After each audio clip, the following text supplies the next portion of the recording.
Hiya, kiddos. Thanks for joining me again. Hey, we're going to read a special story today because it's going to be another Pete the Cat. And it's something we all have experienced. And I'll bet you even Larry or Lawrence, whichever we'll call, who asked me to read a book to him. Well, his grown-up did. His grown-up goes to ProfessorProfit.com and they could leave me a message and I'd be happy to read one to any of you. I love to read to you. So today we're going to read Pete the Cat Goes to the Supermarket. Well, we've all gone to the supermarket, so this must be just like when we go, right? I don't know. Pete seems to have a little bit of different events when they go. Pete and Bob are hungry after a big day of fun in the park.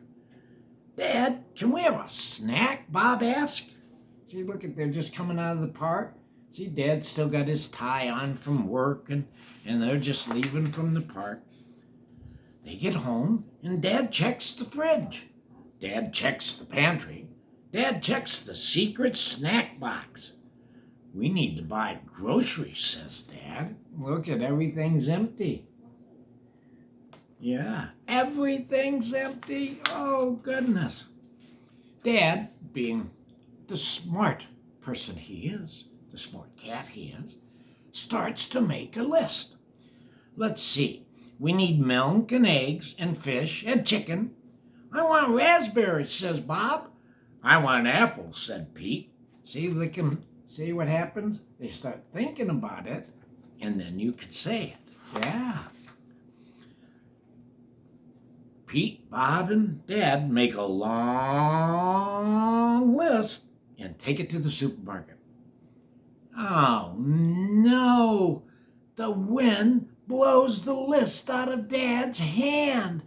Oh, Dad, you should have hung on to it a little bit tighter. Oh, no. There they are at Meow Supermarket, and the list blew away. It's cool, says Pete. I remember the list. I do too, says Bob. Well, that's good that they have such good memories. First, they stop in aisle 10. The sign says dairy. We need milk, says Pete, and cheese, says Bob. The stinky kind. The stinky? Do you have stinky kind, kiddos?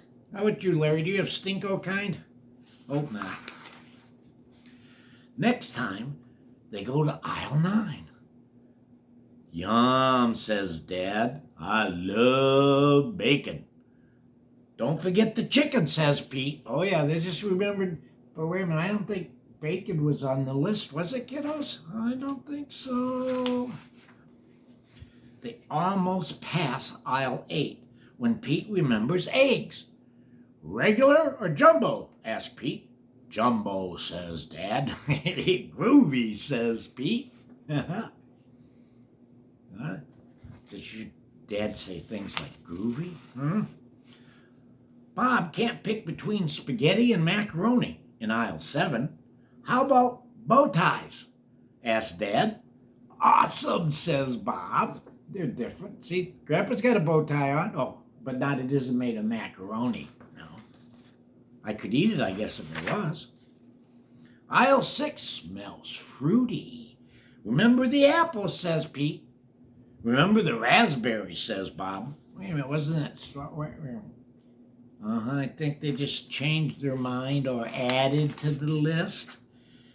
In aisle 5, Dad tastes the hot dog.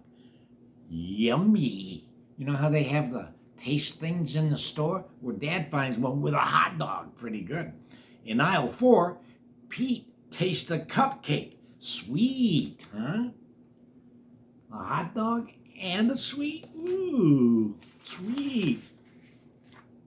Dad lets Pete and Bob choose a treat in aisle 3. Pete picks crackers shaped like fish. Bob picks popcorn. I like popcorn. You guys, you kiddos like popcorn, especially when you're watching Grandpa Ken read stories, right? But it's cold in aisle 2.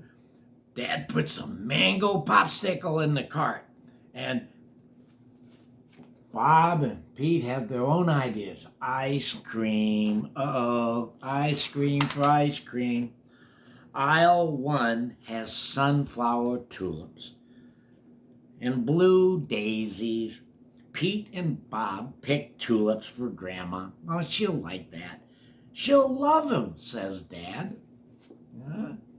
Look at, yeah, tulips are Grandma Gloria's favorite. I think we got everything except the fish, says Dad.